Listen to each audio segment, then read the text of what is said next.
आज हम लोग पढ़ेंगे टीजीटी पीजीटी के लिए प्रसिद्ध पुस्तक वस्तुनिष्ठ हिंदी, जिसके लेखक हैं प्रसिद्ध साहित्यकार डॉक्टर पुनीत कुमार। डॉक्टर पुनीत कुमार की यह पुस्तक जो है टीजीटी पीजीटी के लिए अति महत्वपूर्ण है, जिसके बारे में हम देख रहे हैं। तो आदिकाल देखिए, इसमें आज हम लोग देख रहे हैं भक्तिकाल।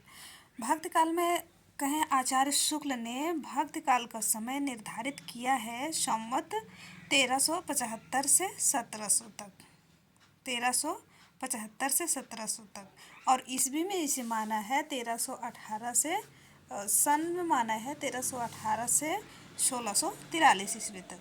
सामान्यतः भक्तिकाल का समय माना जाता है 14वीं सदी के मध्य से और 15वीं सदी के अंत में। भक्ति शब्द की उत्पत्ति भज धातु से किसने मानी है, ये पूछा जाता है। तो मोनियर विलियम ने। भक्ति का सर्वप्रथम उल्लेख किस ग्रंथ में है, तो श्वेतर उपनिषद में। मृगावती के रचयिता कुतुबन किसके राजाश्रित कवि थे, हुसैन शाह सरकी की, जो कि ये जौनपुर के राजा थे। तो यहाँ से प्रश्न बनते हैं कि मृगावती किसकी रचना है, तो मृगावती जो है वो कुतुबन की रचना है। और कुतुबन किसके आश्रित कवि थे, तो ये हुसैन शाह सरकी के थे, जो कि हुसैन शाह सरकी कहाँ के थे, तो ये जौनपुर के प्रसिद्ध राजा थे। सतपीर संप्रदाय किसने चलाया, अलाउद्दीन हुसैन शाह ने। इनका संबंध कहाँ से था, तो बंगाल में। ब्रह्मसूत्रों की रचना किसने की, वादरायण ने 600 ईस्वी में। अवधू मन चंगा तो कठौती में गंगा, बंध्या मेल्हा तो जगत चेला। पंक्तियाँ किसकी है, एक गोरखनाथ की। हिंदू धर्म के प्रमुख संप्रदाय थे शैव, शाक्त, शौर, स्मार्त, गणपत्य। शैव मत के प्रमुख संप्रदाय थे पाशुपत, वीर शैव, लिंगायत और काश्यप शैव संप्रदाय थे। शंकराचार्य ने किस संप्रदाय की स्थापना की और उसमें पंच देवोपासना की व्यवस्था की, तो यह है स्मार्त संप्रदाय। मंत्रयान, ब्रजयान, सहजयान और कालचक्रयान किस धर्म के संप्रदाय से संबंधित है, तो ये बौद्ध धर्म के महायान शाखा से। बौद्ध धर्म के महायान शाखा के। सरा, सनातनी, बेसरा, मस्त मौला, फकीर किस धर्म की प्रमुख कोटियाँ हैं, तो ये इस्लाम धर्म की हैं।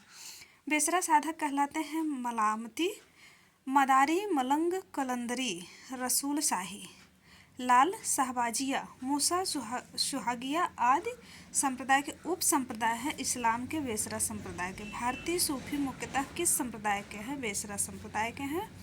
भारतीय सूफी संप्रदाय के मुख्यतः कितने संप्रदाय हैं, 5। चिश्ती, कादरी, सुहरावर्दी, नक्शबंदी और सतारी।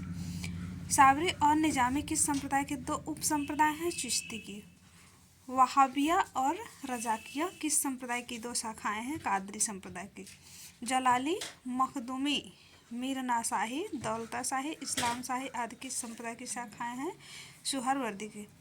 शास्ता पूजक संप्रदाय कहाँ प्रचलित था, तो ये केरल में प्रचलित था।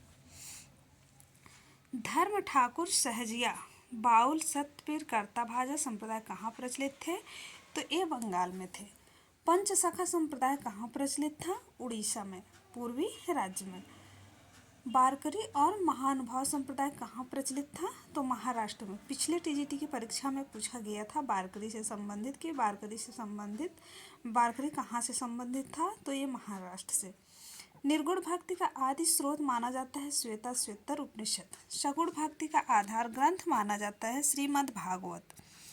चुनरी क्या है, तो चुनरी है एक जैन साहित्य के अंतर्गत एक मुक्तक काव्य। चुनरी अगर ऐसे पूछ लिया जाता तो हम लोग चुनरी का अर्थ चुनरी से लगा लेते हैं, लेकिन चुनरी जो है वह जैन साहित्य के अंतर्गत एक मुक्तक काव्य है।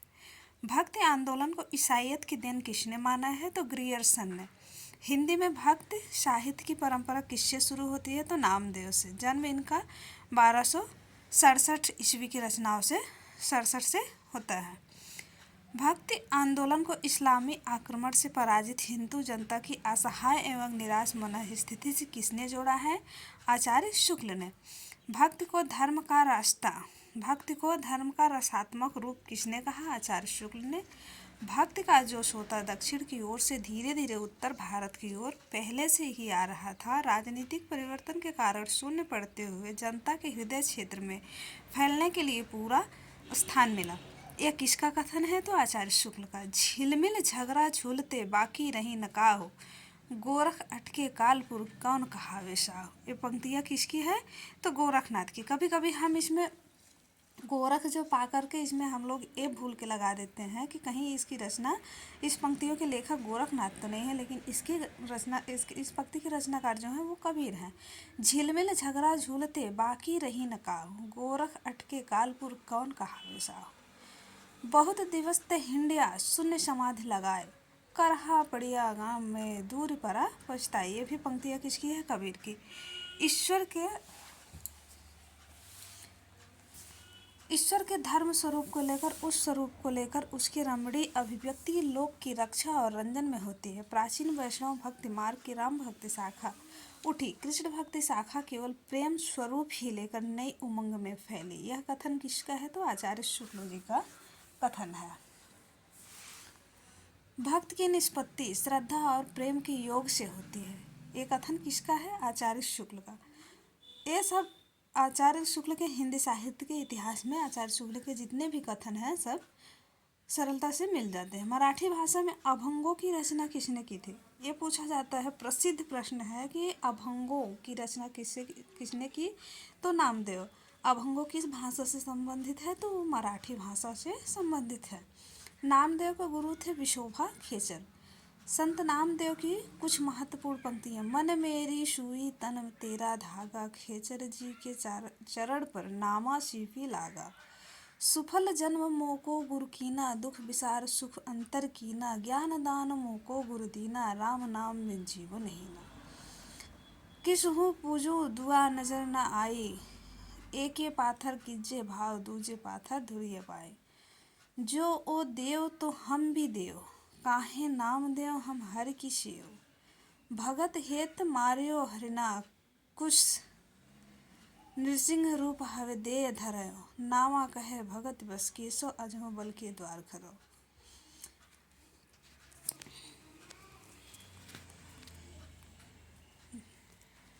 धन धन तू माता देवकी, जिह गिर रमैया कौलाम पति। माई न होती बाप न होते, कर्म न होता काया, हम नहीं होते तुम नहीं होते, कौन कहाँ ते आया। चंद न होता सूर न होता, पानी पौन मिलाया, शास्त्र न होता वेद न होता, कर्म कहाँ ते आया। पांडे तुम्हारी गायत्री लोधे खा खेत खाती थी, लयकर ठेंगा टंगरी तोरी, लंगत लंगत आती थी। हिंदू पूजे देहरा मुसलमान मस्जिद, नामा से भी जहाँ देहरा न मस्जिद। ये सब किसकी रचनाएं थी? तो ये सब प्रसिद्ध निर्गुण कवि नामदेव की रचनाएं थी, जिनका संबंध महाराष्ट्र से था।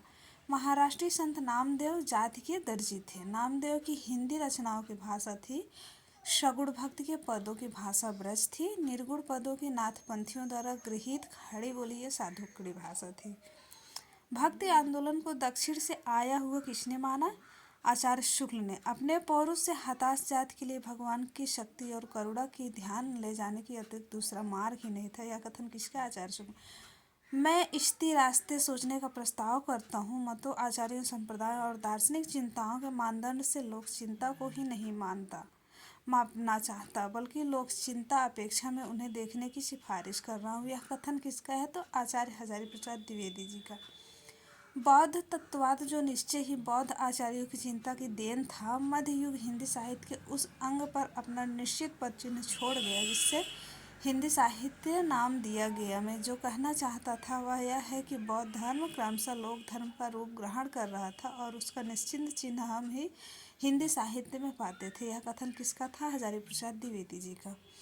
लेकिन जोर देकर कहना चाहता हूँ कि अगर इस्लाम नहीं आया होता तो भी इस हिंदी साहित्य का 12 आना वैसा ही होता जैसा आज है। यह कथन प्रसिद्ध कथन है जो कि परीक्षा में सब समय पूछे जाते रहते। तो यह है हजारी प्रसाद द्विवेदी जी का। भक्ति आंदोलन को भारतीय चिंताधारा का स्वाभाविक विकास किसने माना? हजारी प्रसाद द्विवेदी जी ने। यह मत किसका है कि प्राकृतिक अपभ्रंश की श्रृंगार प्रधान कविताओं की प्रतिक्रिया में भक्तिपरक रचनाओं को बढ़ावा मिला? यह हजारी प्रसाद द्विवेदी जी के हैं। अत्यधिक प्राकृतिक केंद्रीय कविता की प्रतिक्रिया का अवसान सहज भगवत प्रेम से हुआ। संतों और सगुण भक्ति मार्गी भक्तों ने नए रस बोध को बढ़ावा दिया।